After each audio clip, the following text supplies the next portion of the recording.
propose pour introduire ce message de ce matin se situe dans l'Évangile selon Matthieu. Évangile selon Matthieu au chapitre 5.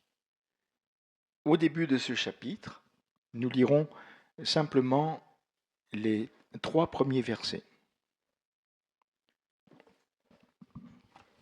Donc Matthieu chapitre 5, les 3 premiers versets.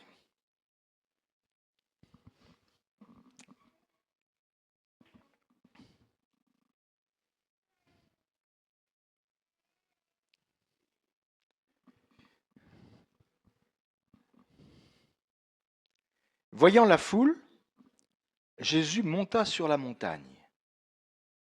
Et après qu'il se fut assis, ses disciples s'approchèrent de lui. Puis, ayant ouvert la bouche, il les enseigna et dit : « Heureux les pauvres en esprit, car le royaume des cieux est à eux. » On va le répéter, ce dernier verset, pour bien s'en imprégner. Heureux les pauvres en esprit, car le royaume des cieux est à eux. Tous ces propos que nous trouvons au début de ce chapitre 5 de l'Évangile selon Matthieu, ça s'appelle les béatitudes. Pourquoi ? Parce que ce sont des propos sur le bonheur, comme quoi Dieu est soucieux de notre bonheur. Jésus nous parle de notre bonheur et lui, il a la clé. Il sait comment nous rendre heureux. Et il nous propose donc tout un programme. Et si nous respectons ce programme, alors s'accomplissent toutes ces promesses que nous avons ici au travers de ces béatitudes. Alors celle qui va nous occuper ce matin, c'est donc la première. Heureux les pauvres en esprit, car le royaume des cieux est à eux. Vous savez, il ne faut pas confondre être pauvre en esprit et être pauvre d'esprit. Vous avez certainement entendu cette expression pour parler de quelqu'un qui n'est pas doté d'une grande intelligence et qui s'en contente. Quelqu'un qui est un peu simplé, on dit « oh, c'est un pauvre d'esprit ». Mais c'est insultant à l'égard de la parole de Dieu. Parce que ceux qui ont transformé cette béatitude de Jésus, heureux les pauvres en esprit, ceux qui l'ont transformé en heureux pauvres d'esprit, l'ont fait par moquerie et ils l'ont fait par malveillance. Or, j'aime autant vous dire ce matin que ces paroles prononcées par le Seigneur Jésus contiennent un langage spirituel très profond, très profond.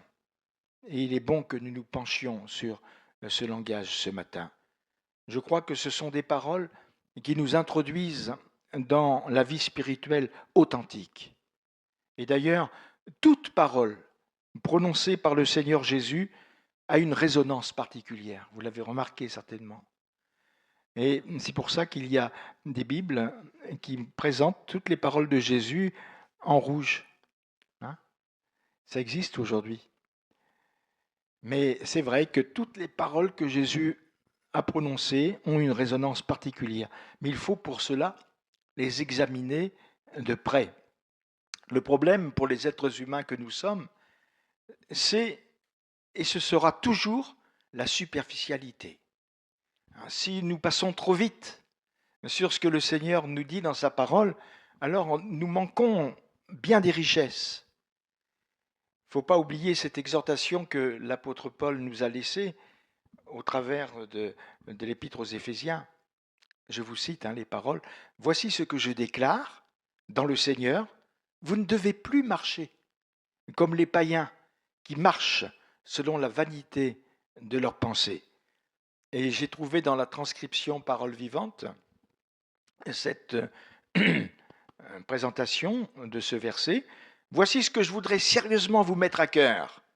Je vous conjure solennellement, au nom du Seigneur et en sa présence, d'abandonner la vie superficielle et vaine des sans-dieux qui vivent en aveugles dans un monde d'illusions en suivant leurs pensées vides de sens. » Je vous rappelle que cette transcription d'Alfred Kuhn, c'est un amalgame de plusieurs traductions, souvent traductions anglaises et allemandes, voilà. Mais pour faire ressortir vraiment le sens d'un texte, quelquefois, c'est intéressant d'aller consulter la parole vivante. Alors pour en revenir à notre béatitude, elle est tellement riche que nous pouvons en faire plusieurs applications. Et nous n'allons pas nous priver ce matin. Nous voulons vraiment, face à cette parole de Jésus, être ceux qui ont soif, ceux qui veulent approfondir les choses. Alors d'abord, être pauvre en esprit, je crois que c'est la première chose qu'on est amené à constater, c'est être humble. Ce verset nous parle d'humilité. Et c'est une attitude de cœur devant le Seigneur. Une attitude d'humilité qui est produite par l'action du Saint-Esprit et qui est maintenue par l'action du Saint-Esprit. Cette attitude d'humilité pour celui ou celle qui se sent indigne de la grâce, indigne de l'amour de Dieu, c'est indispensable pour se présenter devant le Seigneur. Et ce n'est pas une attitude que l'on a une fois pour toutes. Par exemple, on s'est converti au Seigneur et voilà, maintenant on est devenu un pauvre en esprit à tout jamais. Non, ce n'est pas comme cela que ça fonctionne. Ce n'est pas une attitude qu'on a une fois pour toutes, mais il y a un effort à faire pour la conserver. Je vais vous prendre un exemple de l'Ancien Testament d'ailleurs. Saül, le roi Saül, vous savez comment ça s'est passé avec lui, mais au départ, quand il a été suscité comme roi sur Israël, on peut dire que c'était un pauvre en esprit. Et d'ailleurs, quand les choses ont dérapé un peu plus tard et qu'il a désobéi à Dieu, le prophète Samuel lui a rappelé, lorsque tu étais petit à tes yeux, vous voyez, donc il y avait un bon départ. Lorsque tu étais petit à tes yeux, n'es-tu pas devenu le chef des tribus d'Israël? Et l'Éternel ne t'a-t-il pas oint pour que tu sois roi sur Israël? C'était un pauvre en esprit. Il était petit à ses yeux. Et lui-même, au moment de son appel, il avait eu ces paroles. Ne suis-je pas Benjamin de l'une des plus petites tribus d'Israël? Ma famille n'est-elle pas la moindre de toutes les familles de la tribu de Benjamin? Il y avait cette humilité qui était dans son cœur. Mais après, vite, il s'est enorgueilli et malheureusement, les choses ont dérapé pour lui. Quelques siècles plus tard, le Seigneur Jésus s'adresse à l'église de Laodicée. C'est dans le livre de l'Apocalypse et vous vous en souvenez certainement. Au départ, dans cette église, il y avait la pauvreté en esprit. Pourquoi? Parce que ils étaient conscients de leur faiblesse, conscients de leurs lacunes, de leur manque, conscients de leurs péchés, et ils s'attendaient au Seigneur pour tout. Et puis, ils se sont enrichis. Et le Seigneur Jésus leur fait remarquer cela. Parce que tu dis, je suis riche, je me suis enrichi, je n'ai besoin de rien. Et parce que tu ne sais pas que tu es malheureux, misérable, pauvre, aveugle et nu, je te conseille d'acheter de moi de l'or éprouvé par le feu, afin que tu deviennes riche, et des vêtements blancs, afin que tu sois vêtu, et que la honte de ta nudité ne paraisse pas, et un collier pour oindre tes yeux, afin que tu vois. La pauvreté en esprit, c'est une qualité pour le chrétien. C'est reconnaître avec lucidité l'état de son cœur, sans se bercer d'illusions. Parce que c'est si facile d'entrer dans des illusions. On en a des exemples flagrants dans l'Écriture. Par exemple, dans l'Évangile selon Luc, le pharisien et le publicain. Tout le monde connaît bien cette scène de l'Écriture. Deux hommes montent au temple pour prier. Et puis il y en avait un qui était pharisien, l'autre était publicain. Et le pharisien avait une manière de prier qui était quand même à l'opposé, aux antipodes de la pauvreté en esprit. Il disait à Dieu, je te rends grâce de ce que je ne suis pas comme le reste des hommes. Ça commence déjà très mal. Je te rends grâce de ce que je ne suis pas comme le reste des hommes. Eux, ils sont ravisseurs, ils sont injustes, ils sont adultères. Et puis, Je te rends grâce de ce que je ne suis pas comme ce publicain. Et il pensait à l'autre homme qui était en même temps que lui dans le temple. Moi, je jeûne 2 fois par semaine. Je donne la dîme de tous mes revenus. Vous voyez l'attitude de cet homme, vraiment une attitude d'orgueil. Et le publicain, lui, c'était tout le contraire. Il se tenait à distance, il n'osait même pas lever les yeux au ciel, il se sentait indigne. Il se frappait la poitrine et il disait dans sa prière, « Ô Dieu, sois apaisé envers moi qui suis un pécheur. » Là, nous sommes en plein cœur de la pauvreté en esprit. Ô Dieu, sois apaisé envers moi qui suis un pécheur. Et dans le texte original, on lit sois apaisé envers moi qui suis le pécheur. Et c'est étonnant de trouver cet article défini là, mais ça fait toute la différence. Pourquoi ? Parce que le pauvre en esprit, il n'est pas dans la comparaison. Il n'est pas en train de se dire, mais je suis quand même meilleur que celui-là qui est là-bas. Moi, j'ai quand même fait de bonnes choses dans ma vie. On ne peut pas me comparer à tel ou tel. Mais le pauvre en esprit n'est jamais dans la comparaison. Pourquoi ? Parce qu'il considère d'abord l'état de son propre cœur avant de considérer celui des autres. Et le pauvre en esprit, il parle avec foi lorsqu'il dit, comme le publicain, « Ô Dieu, sois apaisé envers moi, qui suis le pécheur. » Qu'est-ce que ça veut dire ça, « Sois apaisé envers moi » ? Là encore, nous avons quelque chose de très grand, de magnifique dans le texte original. Littéralement, il lui demande d'être propice, il lui demande de lui être favorable. Et le verbe qu'il emploie pour dire ça est de la même famille que le mot propitiatoire, qui est le couvercle de l'arche de l'alliance sur lequel était le sang des animaux pour que Dieu devienne propice, pour que Dieu soit favorable. Vous vous rendez compte ? Sois apaisé envers moi. Autrement dit, en employant ce mot, le pauvre en esprit reconnaît le péché de son cœur et il se remet entre les mains de Dieu. Il implore le pardon de Dieu sur la base d'un sacrifice. Il y a donc la foi qui entre en ligne de compte. Nous-mêmes, quand nous implorons le pardon de Dieu, nous le faisons sur la base du sacrifice de la croix. Parce que nous savons qu'il est impossible d'être pardonné d'une autre manière. On ne peut pas fabriquer son propre pardon, s'imaginer son propre pardon. Mais il y a ce que Dieu a fait et que nous devons accepter de tout notre cœur. C'est une œuvre rédemptrice. Et pour que Dieu nous devienne propice, nous avons besoin de considérer le grand sacrifice de l'agneau de Dieu qui ôte le péché du monde, le grand sacrifice de Jésus. Et le pauvre en esprit, eh bien, il ne s'occupe pas des autres. Chacun rendra compte à Dieu pour lui-même. Mais le pauvre en esprit, il va pratiquer une saine introspection. Il va regarder à l'intérieur de son cœur. Et il va constater que là, il ne peut pas rester dans un état de péché, mais il a besoin de s'humilier devant Dieu. Il a besoin de se repentir. Autrement, comment pourrait-il rendre Dieu favorable à son égard ? Une saine introspection, j'ajoute quand même cela. Pourquoi ?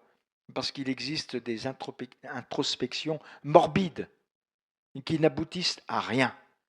Je me souviens de cette personne, ça fait bien longtemps. Peut-être que maintenant cette personne n'est plus. Mais elle avait pris l'habitude de faire des graphiques concernant sa vie. Bon, avec tous les hauts, tous les bas. Bon, mais il y avait beaucoup plus de bas que de hauts. Les graphiques, et puis tous les jours, elle renouvelait, cette personne, elle renouvelait ses graphiques pour les mettre à jour. Et elle s'entretenait là, dans ces graphiques-là, ce qui fait que ça la rendait complètement neurasthénique. Ça, c'est une mauvaise introspection. Il ne faut pas exagérer non plus, parce qu'il n'y a pas un juste, pas un seul.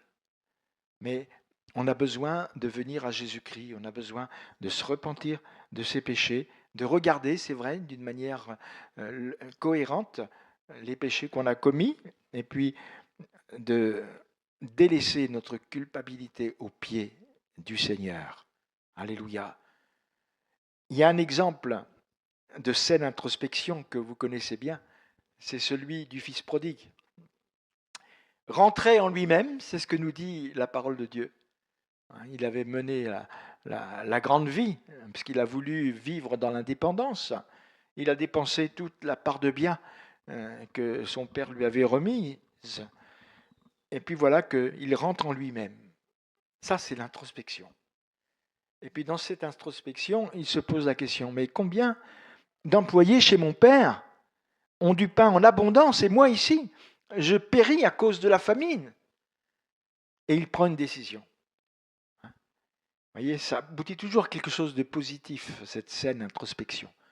Il prend la décision. Je me lèverai, j'irai vers mon père, et je lui dirai, mon père, j'ai péché contre le ciel et envers toi. Alors, vous voyez, la pauvreté en esprit, on la voit là, dans tous ces versets que je viens de vous citer. Et être pauvre en esprit, c'est aussi regarder les autres comme étant au-dessus de soi-même. Ne faites rien par esprit de parti, nous dit l'apôtre Paul. Ne faites rien par vaine gloire, mais que l'humilité vous fasse regarder les autres comme étant au-dessus de vous-même. Et l'apôtre Paul qui a écrit cela a montré l'exemple lui-même. Et on le voit très bien. L'apôtre Paul, tellement pétri dans cette humilité qui caractérise le pauvre en esprit, nous a laissé 3 déclarations bouleversantes. 3 déclarations remarquables. Et c'est par ordre chronologique. Et ça a dévoilé la véritable pensée de son cœur. Alors ça commence par des paroles qu'il adresse aux Corinthiens. Je suis le moindre des apôtres, leur dit-il. Donc il ne se considérait pas comme le grand apôtre Paul, parce qu'on entend souvent ça à propos de l'apôtre Paul. Le grand apôtre Paul. Et puis en disant le grand apôtre Paul, on se grandit soi-même. Non, non. Il ne faut pas que nous voyions les choses de cette manière-là. Je suis le moindre des apôtres. Voilà ce qu'il pensait. Je ne suis pas digne d'être appelé apôtre parce que j'ai persécuté l'Église de Dieu. Alors à partir de là, vous pouvez vous demander qu'est-ce qu'il peut dire encore de plus?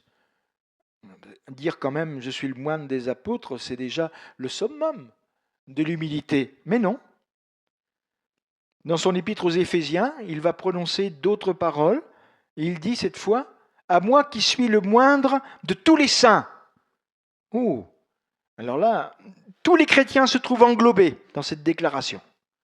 Le moindre de tous les saints, cette grâce a été accordée d'annoncer aux païens les richesses incompréhensibles de Christ.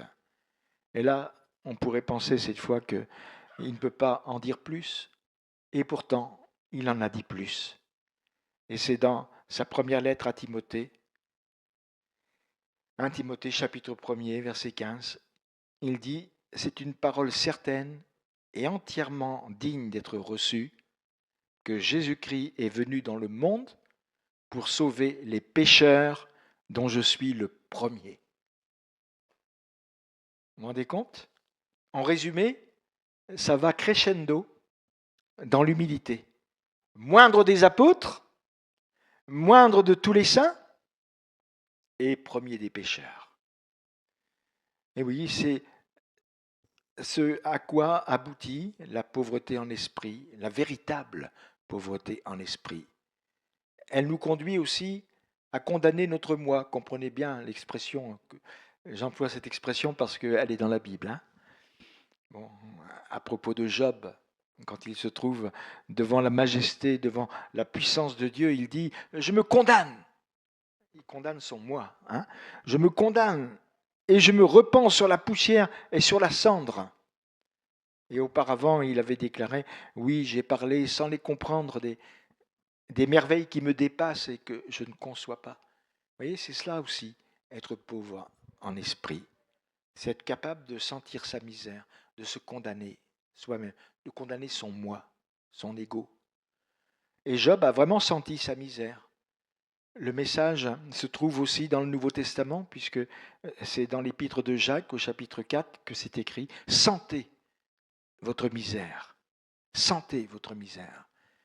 Et tant qu'on peut sentir sa misère sans se bercer d'illusions, comme je le disais tout à l'heure, alors on entre dans le cadre de cette pauvreté en esprit et on est susceptible de recevoir la grâce de Dieu en abondance, parce que le Seigneur aime que les esprits soient brisés devant lui. À Babel, ça on est dans le chapitre 11 du livre de la Genèse, bien à Babel, qu'est-ce que les hommes ont dit? Faisons-nous un nom. Vous croyez que ça peut être considéré comme de la pauvreté en esprit, ça? Certainement pas, hein? Faisons-nous un nom. Et c'est justement parce qu'ils n'ont pas réalisé leur pauvreté qu'ils en sont arrivés là. Et puis Nebuchadnezzar, vous voyez, je saute beaucoup de passages de la Bible comme ça, mais Nebuchadnezzar, il nous est dit quand même que cet homme a été ravalé au rang des bêtes parce qu'il s'était tellement élevé et tellement enorgueilli qu'il avait été précipité de son trône royal et dépouillé de sa gloire. Et il a été mis donc au rang des bêtes jusqu'à ce qu'il reconnaisse que le Dieu suprême domine sur le règne des hommes et qu'il le donne à qui il lui plaît. Ça, c'est dans le livre de Daniel, au chapitre 5, versets 20 et suivants. Oui, la pauvreté en esprit, c'est quand même quelque chose de fondamental pour les chrétiens que nous sommes ce matin. Dieu aime, on peut l'assurer, ceux qui se sentent pauvres en esprit. Ainsi parle le Très-Haut, dont la demeure est éternelle et dont le nom est saint. J'habite dans les lieux élevés et dans la sainteté, mais je suis avec l'homme contrit et humilié, afin de ranimer les esprits humiliés, afin de ranimer les cœurs contrits. Et toujours dans le même livre d'Ésaïe, mais beaucoup plus loin, au chapitre 66, verset 2, « Voici sur qui je porterai mes regards, sur celui qui souffre et qui a l'esprit abattu, sur celui qui craint ma parole. » Tout cela, ça nous parle de cette attitude de la pauvreté en esprit. Alors quand il est dit « celui qui a l'esprit abattu », il peut s'agir de celui qui est dans l'épreuve, c'est vrai. Il peut aussi être question de celui qui ressent son péché, ou encore de celui qui n'est pas satisfait de lui-même et qui mesure l'ampleur de sa pauvreté. Et David lui-même, qui a fait des expériences fabuleuses avec le Seigneur, pouvait dire dans le psaume 34, « L'Éternel est près de ceux qui ont le cœur brisé, et il sauve ceux qui ont l'esprit dans l'abattement. » Alors voilà ce qu'on peut dire à propos de la pauvreté en esprit qui est liée à l'humilité. Mais je voudrais, si vous le permettez, ce matin, aller encore plus loin. Parce que le mot grec, qui est traduit par pauvre, nous invite à aller plus loin.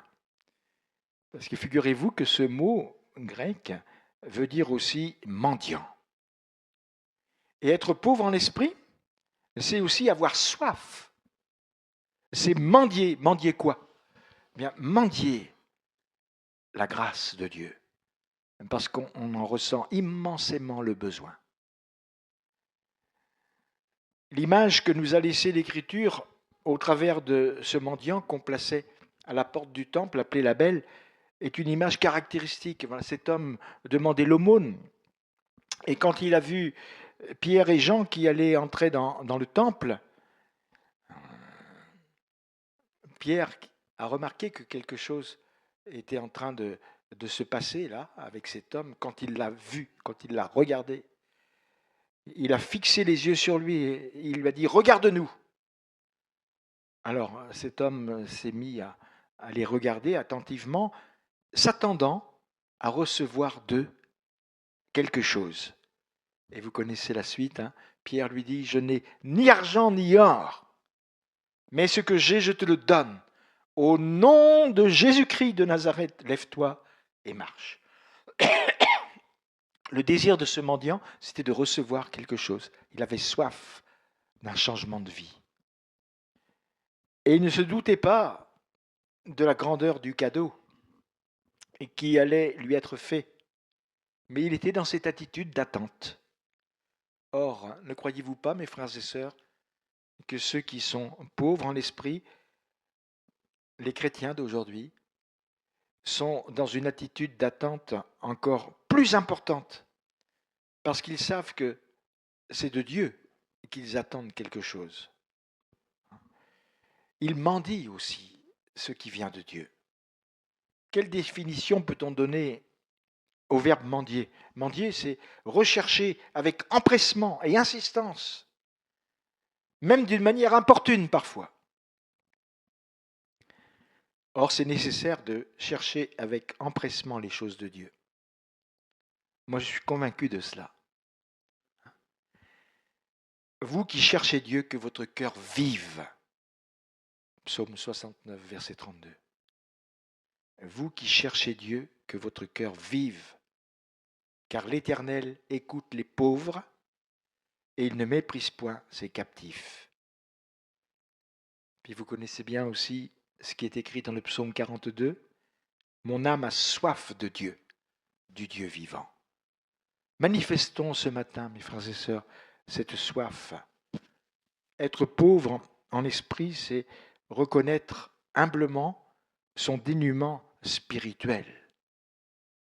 Et c'est sur cette base qu'on a soif d'autre chose.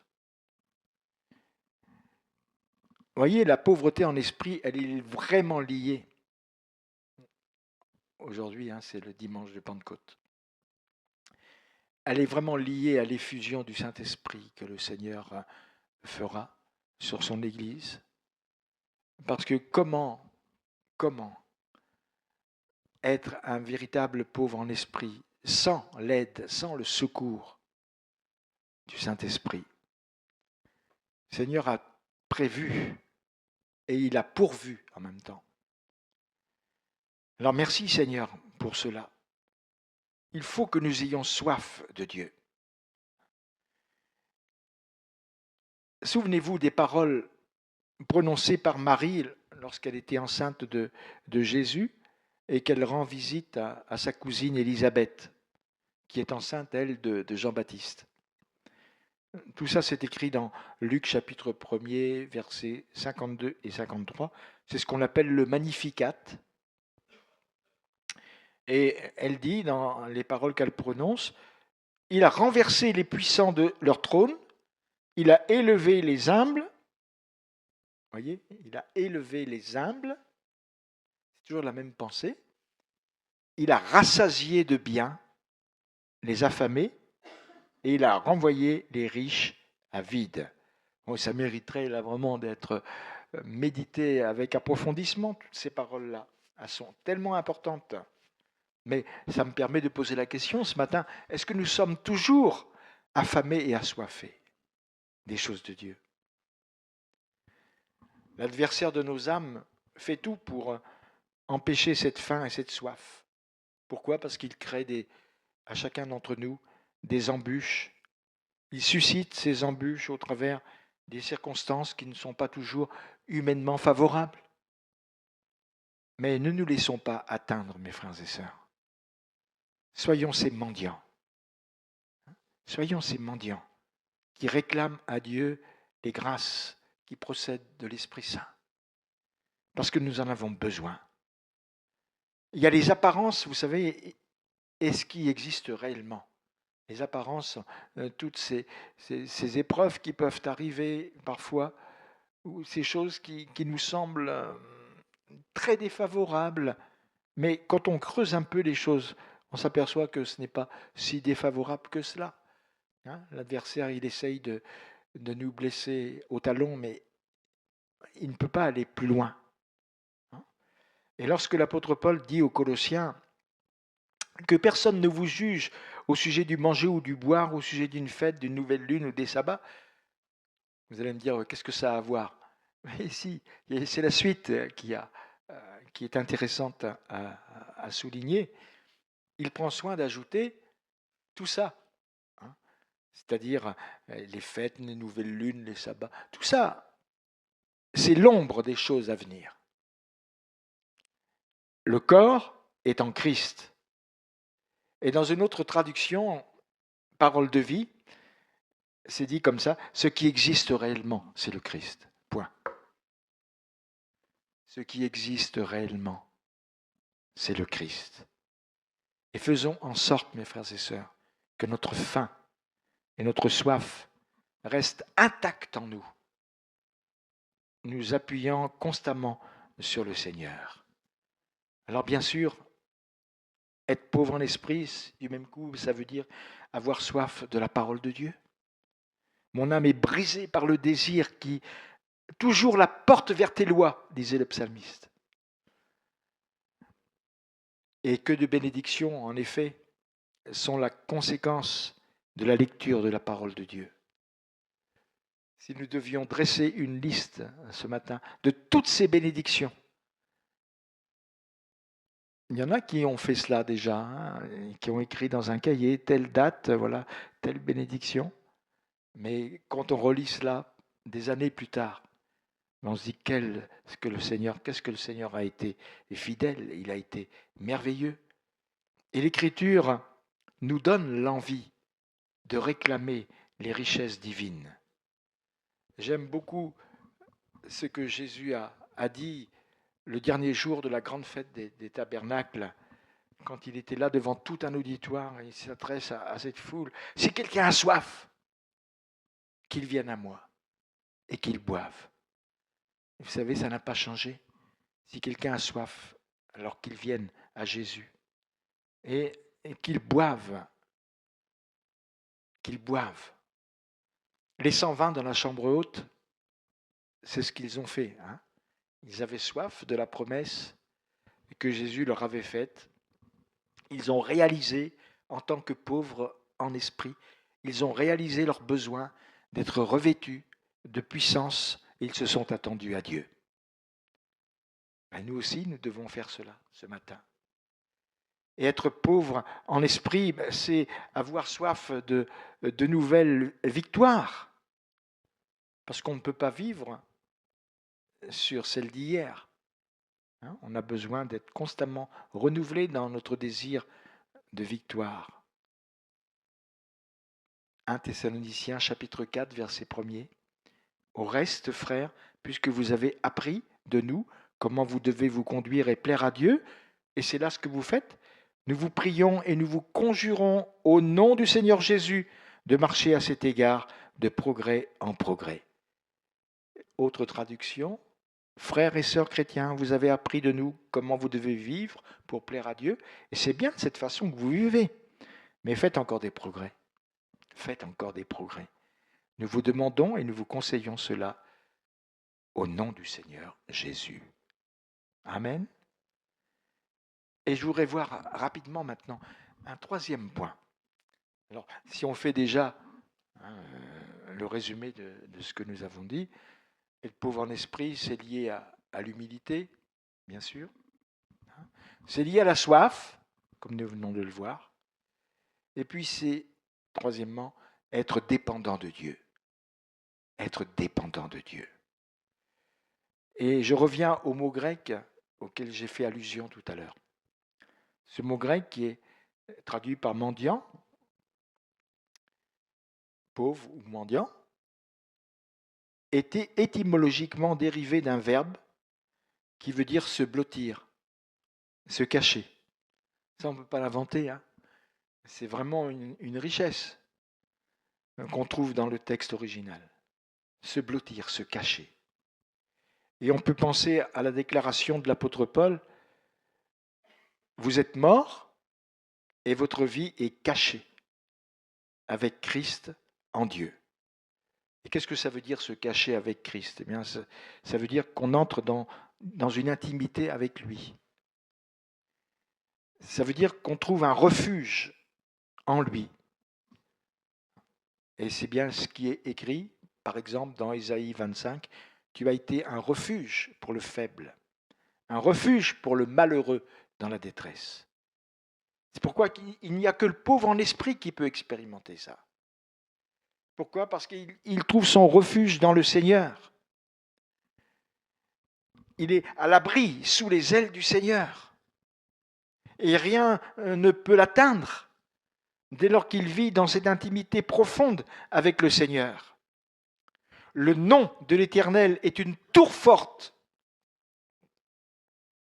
La suite, vous la connaissez?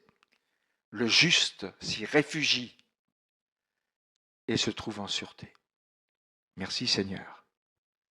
Le juste y court, il s'y trouve hors d'atteinte, dit une autre traduction. Hors d'atteinte. Vous allez vous poser la question, mais qui cherche tant que ça à nous atteindre? N'oublions pas quand même ce que dit l'apôtre Pierre. Soyez sobres, veillez. Votre adversaire, le diable, rôde comme un lion rugissant, cherchant qui il dévorera. Voilà celui qui cherche à nous atteindre. Mais le fait de se cacher avec Christ en Dieu, c'est important pour nous. Alors attention, ça ne va pas gommer pour autant notre responsabilité personnelle. Parce que je me souviens d'avoir vu, c'était au début de ma conversion, un film de la série des films Billy Graham. Et il y avait quelqu'un là, en moto, qui roulait à tombeau ouvert. Bon, puis qui disait, mais de toute façon, je risque rien parce que Dieu me garde. Mais ça c'est faux théologiquement. Hein. Ça ne marche pas, parce que ce n'est pas du tout comme cela que les choses se passent. Dans la première épître de Jean, c'est écrit, nous savons que quiconque est né de Dieu ne pratique pas le péché, mais celui qui est né de Dieu se garde lui-même. Il se garde lui-même. Et le malin ne le touche pas. Alors merci Seigneur de ce que je peux me cacher avec Christ en Dieu. Merci parce que c'est une expérience que font les pauvres en esprit. Mais ça ne veut pas dire pour autant que moi je peux faire n'importe quoi. Je dois être cohérent dans mes actions. Celui qui est né de Dieu se garde lui-même. Et alors, dans de telles conditions, le malin ne le touche pas. Amen. Être pauvre en esprit, c'est apprendre à se confier dans le Seigneur en toutes choses. Moi, je suis pauvre et indigent, disait David, mais le Seigneur pense à moi. C'est fantastique quand même. Le Seigneur pense à moi. Pouvez-vous dire cela, mes frères et sœurs, ce matin, parce que c'est la vérité. Le Seigneur pense à moi. Le Seigneur n'est pas indifférent à votre égard. Il sait très bien ce dont vous avez besoin. Et il est prêt à vous secourir. C'est donc important de ne jamais chercher d'autre appui que le Seigneur lui-même. Psaume 72, verset 12. Il délivrera le pauvre qui crie et le malheureux qui n'a point d'aide. Ça aussi, c'est caractéristique. Hein. Le malheureux qui n'a point d'aide. Bon, parce que si on va chercher partout de l'aide, à ce moment-là, on ne peut pas dire le Seigneur est mon seul appui. Vous voyez? Donc, il faut que nous soyons cohérents. Il y avait ceux qui se confiaient en l'Égypte et qui recherchaient donc l'aide de l'Égypte, mais ils ne font pas partie de cette catégorie des malheureux qui n'ont point d'aide. Vous voyez? Et dans le livre de Sophonie, c'est d'ailleurs écrit « Je laisserai au milieu de toi un peuple humble et petit qui trouvera son refuge dans le nom de l'Éternel. » Donc, il ne faut pas s'y tromper. Hein, un peuple humble et petit, mais qui trouvera son refuge dans le nom de l'Éternel. Voilà, c'est tout cela, être pauvre en esprit, dépendre de Dieu, étroitement. Apprendre également à ne s'inquiéter de rien. Pourquoi? Parce qu'on sait la valeur qu'on a aux yeux de Dieu. Et ce n'est pas de l'orgueil de dire cela, mais c'est au contraire honorer Dieu, que de reconnaître que nous avons de la valeur à ses yeux. Dieu qui est riche en miséricorde à cause du grand amour dont il nous a aimés. Nous qui étions morts par nos offenses, nous a rendus vivants avec Christ. Vous le croyez ce matin, mes frères et sœurs? Il nous a ressuscités ensemble et il nous a fait asseoir ensemble dans les lieux célestes, en Jésus-Christ, afin de montrer dans les siècles à venir l'infinie richesse de sa grâce par sa bonté envers nous en Jésus-Christ. Alors vous allez me dire, mais quand quelqu'un nous dit, surtout ne t'inquiète pas, lorsque nous nous trouvons dans l'épreuve, ça nous arrive de raisonner et de dire, mais lui, il ne sait pas de quoi il parle. Parce que c'est facile pour lui de me dire ça, ne t'inquiète pas. Il ne connaît pas vraiment ma situation. Et ça nous prouve une chose, c'est que l'encouragement, la consolation qui vient des hommes a ses limites. Mais quand nous nous présentons à Dieu comme un pauvre en esprit, alors là, ça change du tout au tout. Parce que cette fois, c'est le Seigneur qui devient notre consolateur. C'est le Seigneur qui est là pour nous encourager. Lui, il est le Tout-Puissant. Et il ne va pas se contenter de nous dire « ne t'inquiète pas ». Mais il va agir en notre faveur pour bannir de notre cœur l'inquiétude. Parce que l'inquiétude, dans notre cœur, ça nous abat. Ça ne peut pas faire autre chose. Mais le Seigneur nous dit, c'est vrai, ne vous inquiétez de rien, mais il fait plus que de le dire. Il nous donne aussi les moyens de ne plus nous inquiéter, d'avoir cette paix qui surpasse toute intelligence.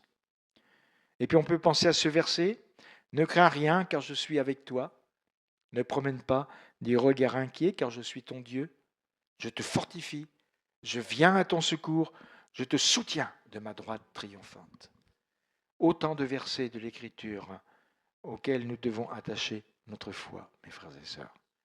Que le Seigneur soit béni ce matin. Et en conclusion, je vous dirais que c'est la gloire qui attend les pauvres en esprit. Hein, oui, Proverbe 29, verset 23. Celui qui est humble d'esprit obtient la gloire. C'est écrit. Et puis dans le Nouveau Testament aussi, Jacques chapitre 2, verset 5. Écoutez mes frères bien-aimés, Dieu n'a-t-il pas choisi les pauvres aux yeux du monde pour qu'ils soient riches en la foi et héritiers du royaume qu'il a promis à ceux qui l'aiment? Voilà donc tout ce que le Seigneur nous dit. Si nous avons cette position, cette attitude de pauvre en esprit. Alors ce matin, quand nous nous présentons devant le Seigneur, n'oublions jamais cela. On n'est pas là pour faire comme le pharisien dont on a parlé tout à l'heure. Mais tu vois, Seigneur, regarde tout ce que je fais pour toi. Regarde tout ce que je donne pour toi. Regarde toutes les bonnes actions que j'ai accomplies pour toi. Non. C'est pas comme cela qu'on se présente devant le Seigneur. Mais vraiment comme un pauvre en esprit. Quelqu'un de humble. Quelqu'un qui a soif de la grâce de Dieu. Quelqu'un qui dépend du Seigneur plus que jamais. Voilà. Et c'est pour ça que le Seigneur nous réserve la gloire quand nous restons dans cette attitude-là. Que le nom du Seigneur soit béni ce matin et qu'il nous fasse du bien à tous. Amen.